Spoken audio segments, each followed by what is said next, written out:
congratulations on the film and the premiere. This is a pretty exciting event. Fantastic. Have you guys had a chance to see the movie yet? I have, yes. It was a lot of fun, right? It's great fun. It's great fun. Yes, doesn't take itself too seriously, which is good, I think. Which is good. We're not taking ourselves too seriously. I don't think you know that we're winking a bit at the audience and having a fun time and doing things I don't think you've seen before. And that was the whole point of it, was to again be a bit of escapism and have fun together. Yeah. I think after the year everyone had last year, they needed a bit of escapism. So this is kind of perfect. Absolutely. I think we all need a bit of escapism, right? Yes. Let me ask you about getting involved with the project and meeting Vin and being involved with him. How did you get involved in the first place? You know, I've known Vin for about 16 years. He and I worked together on Chronicles of Riddick. We worked together on all the Fast and Furious movies. And so we've been talking about doing Xander Cage for about 10 years now. Wow.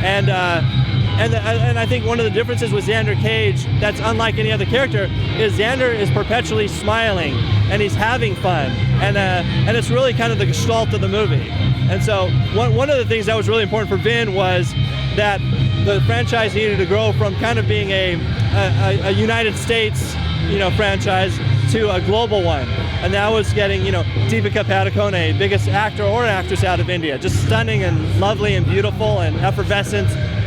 Donnie Yen and Chris Wu from China, Tony Jaa from Thailand, Ruby Rose coming all the way from Australia. Yeah. We've got Hermione and Michael Bisping here from the UK. So it's really, and I'm missing half of the cast. I mean, it is such a global cast. Yeah. So that was a big one. I think it's just obviously with box office these days, it's about the global kind of the way of not just in the US but obviously around the world. So it's good to have these guys in. But it does give it a big kind of like a James Bond movie, a big secret agent film with lots of different people from lots of different countries. Absolutely, and it's not just about it's not just stunt casting, but also I think the thing talking back to Vin is like, how do we make sure each one of these characters has a purpose and a character and a character arc, and so that's where it comes back to that kind of Dungeons and Dragons of sitting together and seeing like Rory the Hound, from Game of Thrones, who's crying at a moment, singing, and I think the audience loves that. You haven't seen him in that type of character before, but that's just again having fun with it and saying what would be the best thing we could do with the Hound. What do we want to see him doing? And kind of crying at someone's funeral, singing at the top of his lungs has got to rate top 3, right? So. Is there plans now you've done this, if it's successful, to go on and do more to make it much more of a franchise? Absolutely. We very much are planning that, so fingers crossed. We're hard at work. We're writing the script right now. We have everybody holding their next summer. We like to be filming.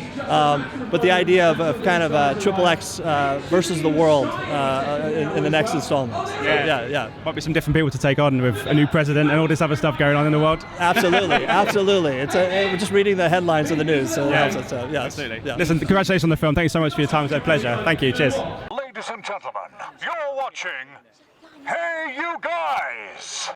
Hey You Guys, huh? Hey You Guys. Is that from the Goonies? It is indeed, yes. Nice. Hey